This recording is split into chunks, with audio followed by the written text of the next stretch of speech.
ജിബ്രീലേ, എനിക്ക് മനസ്സിലായില്ല. എന്റെ വല്ലിപ്പ എന്തിനാ ഇങ്ങോട്ട് നോക്കി ചിരിക്കുന്നത്, എന്തിനാ ഇങ്ങോട്ട് നോക്കി കരയുന്നത്?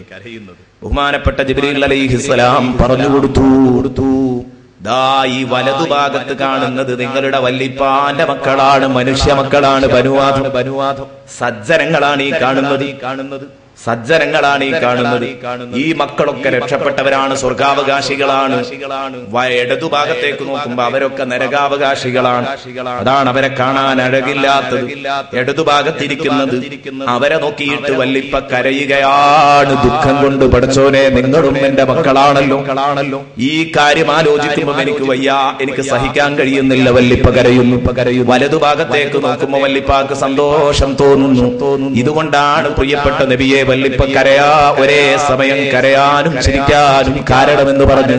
അത് കഴിഞ്ഞ് ആദം നബിയുമായി റസൂലുള്ളാഹി തങ്ങൾ സംസാരിക്കുകയാണ്. ആദം നബിക്ക് കാര്യമായി ഒന്നാനാകാശത്ത് പറയാനുണ്ടാവുക എന്താ? ഇസ്മാഈലുൽ ഹഖീ റഹ്മത്തുള്ളാഹി അലൈഹി പറയുന്നു, ഒന്നാനാകാശത്ത് വെച്ച് ആദം നബി അലൈഹിസ്സലാം കൊടുത്ത നിർദ്ദേശത്തിൽ ഏറ്റവും നല്ല നിർദ്ദേശം ഏതായിരിക്കും? ഓരോ അമ്പിയാക്കൾ കൊടുത്തതും പറയുന്നുണ്ട് ബഹുമാനപ്പെട്ടവർ. ആ സമയത്ത് ആദം നബിക്ക് കാര്യമായി പറയാനുണ്ടാകുക എന്താ?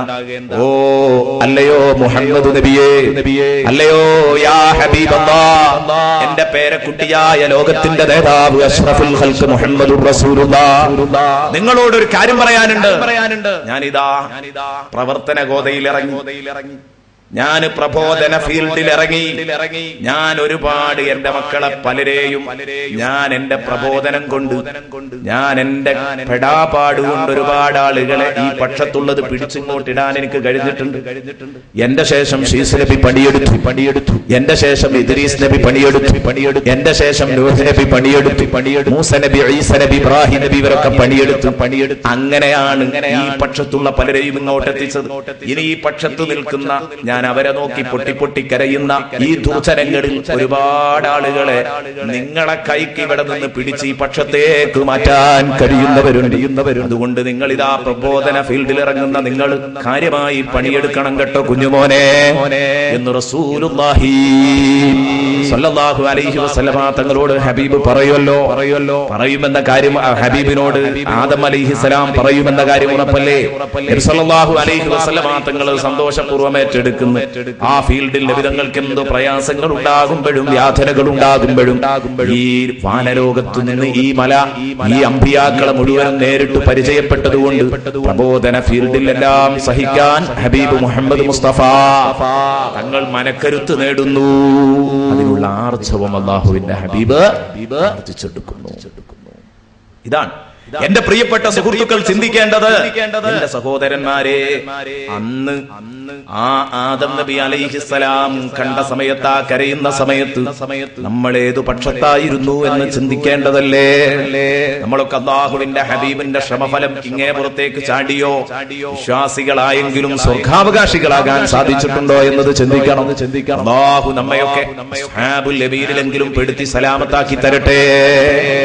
മുഖറബീങ്ങൾ എന്ന് പറഞ്ഞാൽ അത് നമുക്ക് ചിന്തിക്കാൻ പറ്റാത്ത ഒരു മേഖലയാണ്. എന്നാലും ദുആ ചെയ്യാമെന്ന് ഞാൻ ഇന്നലെ പറഞ്ഞു. എന്നാലും അവിടെ പെടുത്തി തരണേ, ഓലെ കൂട്ടത്തിൽ പെടുത്തണേ എന്ന് പറഞ്ഞെങ്കിൽ കുഴപ്പമില്ല.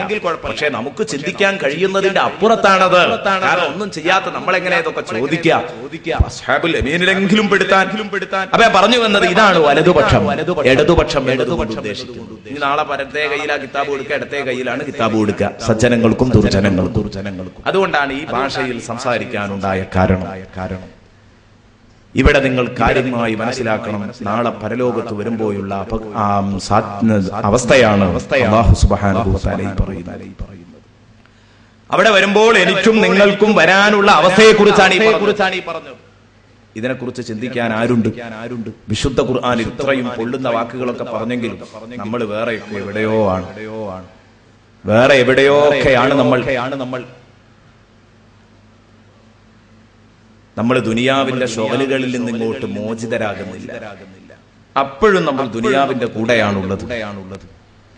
ദുനിയാവിന്റെ കൂടെ തന്നെയാണ് നമ്മളുള്ളത്. അതുകൊണ്ട് ദുനിയാവുമായി ചെറിയൊരു ബന്ധം, ജീവിക്കാനുള്ള ബന്ധം മാത്രം മതി. ദുനിയാവ് എത്ര ഉണ്ടാക്കുക, അള്ളാഹുവായിട്ടുള്ള അടുപ്പം നഷ്ടപ്പെടുന്നില്ലെങ്കിൽ, അള്ളാഹുവിനോടുള്ള ബാധ്യത നിർവഹിക്കുന്നുണ്ടെങ്കിൽ നിങ്ങൾക്ക് എത്ര വലിയ പ്രമാണിമാരുമാവാം. പക്ഷേ നിസ്കാരം മുടക്കിക്കൊണ്ടൊരു ബിസിനസ് നടക്കുന്നുണ്ടോ, തൽക്കാലം അത് ഒഴിവാക്കിയേക്കുക. നന്മയുടെ പക്ഷത്ത് നിങ്ങൾ എപ്പോഴും കണ്ടുകൊണ്ടിരിക്കണം. അതാണ് മൂന്നാമത്തെ ബാച്ചിന്റെ പ്രത്യേകത. ഏതാണ്? നബി സല്ലല്ലാഹു അലൈഹി വസല്ലം ബഹുമാനപ്പെട്ട ഇബ്നു കസീർ റഹ്മത്തുള്ളാഹി അലൈഹി ഈ ഹദീസ് ഇങ്ങനെ ഉദ്ധരിക്കുകയാണ്. പരലോകത്ത് അർശിന്റെ വലതുഭാഗത്ത് ഒരു വിഭാഗം, അവർ ആദം നബിയുടെ വലതു പാർശ്വത്തിൽ നിന്ന് പുറപ്പെട്ടവരാണ്. അവർക്ക് കിതാബ് നൽകപ്പെടുന്നത് വലതു കൈയിലാണ്. വഹും ജുംഹൂറു അഹ്ലിൽ ജന്ന, അവരാണ് സ്വർഗ്ഗാവകാശികളിൽ ഭൂരിപക്ഷവും. അസ്ഹാബുൽ യമീനായിരിക്കും ഭൂരിപക്ഷം എന്ന് പറഞ്ഞാൽ മധ്യമ വിഭാഗം, ജസ്റ്റ് അഡ്മിഷൻ ലഭിക്കുന്നവർ അർത്ഥം സ്വർഗത്തിലേക്ക്, അവരാണ് ഭൂരിപക്ഷം. ഇനി വേറെ ഒരു വിഭാഗം അർശിന്റെ ഇടതുഭാഗത്തായിരിക്കും. അവർ അർശിന്റെ ഇടതുഭാഗത്താണ്ടാകുക. ആദം നബി അലൈഹിസ്സലാമിന്റെ ഇടതുപാർശ്വത്തിൽ നിന്ന് പുറപ്പെട്ട മക്കളാണ്. അവർക്ക് അവരുടെ ഇടത് കൈയിലാണ് അവരുടെ കിതാബുകൾ നൽകപ്പെടുക.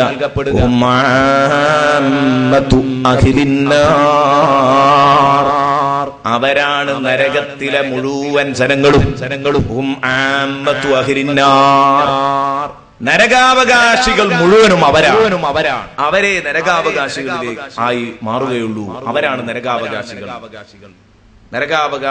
മൊത്തമായിട്ട് അവരാണ്. ഇനി വേറെ ഒരു വിഭാഗമുണ്ട്.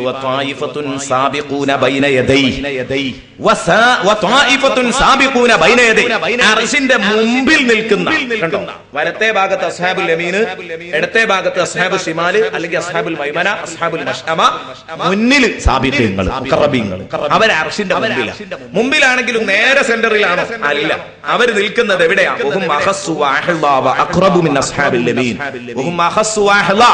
അവർ സ്പെഷ്യൽ ആളുകളാണ്, ഭാഗ്യവാന്മാരാണ്, ധന്യരാണവർ. മാത്രമല്ല നേരെ മധ്യത്തിലല്ല നിൽക്കുന്നത്, അസ്ഹാബുൽ യമീനിന്റെ മുമ്പിലാണ്, അർശിന്റെ മുമ്പിലാണ്. പക്ഷെ അസ്ഹാബുൽ യമീനോട് ചാരിയാണ് അവർ നിൽക്കുന്നത്. കാരണം ഇവരിങ്ങോട്ടേ ചേരാൻ പറ്റൂ, ഇവിടുന്ന് അങ്ങോട്ടേ ചേരാൻ പറ്റൂ. ഇവരുമായിട്ട് യാതൊരു ബന്ധം ഉണ്ടായിക്കൂടാ, ഇടത്തെ ഭാഗമായിട്ട്. കണ്ടോ നിങ്ങൾ?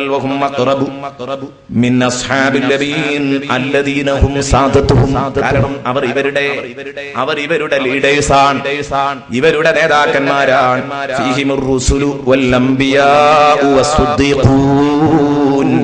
ആ സാബിഖീങ്ങളുടെ കൂട്ടത്തിലുള്ളതാരാ? അംബിയാക്കളുണ്ട്, മുർസലീങ്ങളുണ്ട്, അംബിയാക്കളുണ്ട്, സിദ്ദീഖീങ്ങളുണ്ട്, വശുഹദാ, രക്തസാക്ഷികളുമുണ്ട്. വഹും അഖല്ലു അദദൻ മിൻ അസ്ഹാബിൽ യമീൻ. അസ്ഹാബുൽ യമീനിനേക്കാൾ എത്രയോ കുറവാണിവർ. അസ്ഹാബുൽ യമീനിനേക്കാൾ എത്രയോ കുറവാണിവർ. അസ്ഹാബുൽ യമീൻ ഇങ്ങനെ കഷ്ടിച്ചു സ്വർഗാവകാശം നേടിയവരാണല്ലോ. അതിന് അസ്ഹാബുൽ യമീനെ കുറിച്ച് പറയുന്നുണ്ട്. അസ്ഹാബുൽ യമീനെ പറ്റി പറഞ്ഞു കഴിഞ്ഞിട്ട് പറയുന്നത് ഇന്ന് നിങ്ങൾ ഓതിയപ്പോ കേട്ടാണ്. സുല്ലത്തും മിനൽ അവ്വലീൻ വസുല്ലത്തും മിനൽ ആഖിരീൻ. മുൻഗാമികളിലും ഇഷ്ടം പോലെയുണ്ട്, പിൻഗാമികളിലും ഒരു കൂട്ടം തന്നെയുണ്ട്. രണ്ടു വിഭാഗത്തിലും ഒരു കൂട്ടമുള്ളത് കൊണ്ട് ഉണ്ടാകൂല. അതെന്തുകൊണ്ടെന്ന് ഇൻഷാ അല്ലാഹ് അവിടെ എത്തുമ്പോൾ പറയാം. മുൻഗാമികളിൽ ഒരു കൂട്ടം എന്നെങ്ങനെ പറഞ്ഞു എന്നതൊക്കെ ഇൻഷാ അല്ലാഹ് അവിടെ വെച്ച് ചർച്ച ചെയ്യും. അപ്പോൾ ഇവർ വളരെ കുറവായിരിക്കും. തെരഞ്ഞെടുക്കപ്പെട്ട സെലക്ടഡ് വിഭാഗം, അതാണ് സാബിഖീങ്ങൾ എന്ന് പറയുന്ന വിഭാഗം.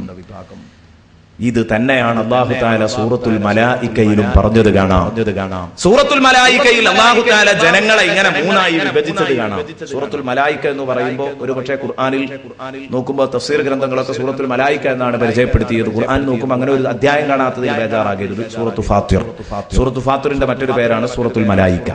ആ സൂറത്തു ഫാത്തിറിന്റെ 32-ാം വചനത്തിൽ പറഞ്ഞു, സുമ്മ ഔറത്നൽ കിതാബല്ലദീന ഇസ്തഫൈനാ മിൻ ഇബാദിനാ, നമ്മളെ അടിമകളിൽ നിന്ന് നാം തെരഞ്ഞെടുത്തവർക്ക് നാം കിതാബ് നൽകി. നമുക്ക് ഖുർആനാ നൽകിയത്, ഇങ്ങനെ തൗറാത്ത് നൽകിയവർ, ഇൻജീൽ നൽകിയവർ, സബൂർ നൽകിയവർ, ഇങ്ങനെ ഓരോ ഗ്രന്ഥങ്ങളും പലർക്കും നൽകി, ഏടുകളും ഗ്രന്ഥങ്ങളും ഒക്കെ നൽകി. അപ്പോൾ ആ ഗ്രന്ഥം കയ്യിൽ കിട്ടിയപ്പം അവരെന്തു ചെയ്തു? ഫമിൻഹും വാലിമുൽ ലിനഫ്സി വമിൻഹും മുഖ്തസിദുൻ വമിൻഹും സാബിഖും ബിൽ ഖൈറാത്ത്. ഇതേ രൂപത്തിൽ 3 വിഭാഗമായി വിഭജിച്ചു. ഫമിൻഹും, അപ്പൊ ജനങ്ങളിലുണ്ട്, ആകെ നോക്കുമ്പോൾ മൊത്തം ജനങ്ങളിലുണ്ട് വാലിമുല്ലി നഫ്സിഹി, സ്വന്തം ശരീരത്തോട് വലിയ അക്രമം ചെയ്തവരുണ്ട് കൂട്ടത്തിന്. ഒരിക്കലും ചെയ്യാൻ പറ്റാത്ത കഠിനമായ അക്രമം ചെയ്ത ഒരുപാട് ആളുകൾ തോന്നിയതുപോലെ ജീവിച്ച് തെറ്റുകുറ്റങ്ങൾ ചെയ്തു നീങ്ങിയവരുണ്ട് മനുഷ്യന്മാരുടെ കൂട്ടത്തിൽ.